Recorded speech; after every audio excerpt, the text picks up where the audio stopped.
Stress കാരണം തടി കൂടും. സ്ട്രെസ്സ് കാരണവും നമുക്ക് തടി കൂടാം. നമുക്ക് കണ്ടിന്യൂസ് ആയിട്ട് കുറേ കാലം സ്ട്രെസ്സ് തുടർന്ന് നിൽക്കുകയാണെന്നുണ്ടെങ്കിൽ ഇമോഷണൽ ഈറ്റിംഗ് എന്ന് പറയുന്നൊരു അവസ്ഥയിലേക്ക് നമ്മളെത്തും.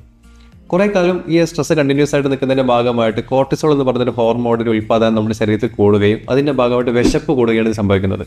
അപ്പോൾ നമ്മൾ ഭക്ഷണം കഴിക്കുമ്പോൾ താൽക്കാലികമായിട്ട് സ്ട്രെസ്സിലൊരു കുറവ് കിട്ടും. ചില ആൾക്കാർ തിരിച്ചറിയും, എനിക്ക് സ്ട്രെസ്സ് കാരണമാണ് ഞാൻ ആഹാരം കൂടുതലായിട്ട് കഴിക്കുന്നതെന്ന് തിരിച്ചറിയും. ചില ആൾക്കാർ തിരിച്ചറിയുന്നതിൻ്റെ ഭാഗമായിട്ട് ഈ ബെല്ലി ഫാറ്റുകൾ കൂടുകയും നമ്മൾ തടി നന്നായിട്ട് കൂടി വരികയും ചെയ്യും. അതിൻ്റെ ഭാഗമായിട്ട് വ്യത്യസ്തമായ ഡയറ്റ് പാറ്റേൺസ്, വ്യത്യസ്തമായ തെറാപ്പികൾ, വ്യത്യസ്തമായ ചികിത്സാ രീതികളൊക്കെ നമ്മൾ തടി പറയാൻ വേണ്ടി ശ്രമിക്കും. പക്ഷേ വിചാരിച്ച റിസൾട്ടും കിട്ടില്ല. കാരണം എന്താ വെച്ചിട്ടുണ്ടെങ്കിൽ നമ്മൾ ഈ സ്ട്രെസ്സിന് നമ്മളിവിടെ അഡ്രസ്സ് ചെയ്യുന്നില്ല. ഇതുപോലെ തന്നെ ആങ്സൈറ്റിയുടെ, ഡിപ്രഷനൊക്കെ വ്യത്യസ്തമായ അവസ്ഥകളിലും ഈ ഒരു ഈറ്റിംഗ് പാറ്റേൺ കാണാറുണ്ട്.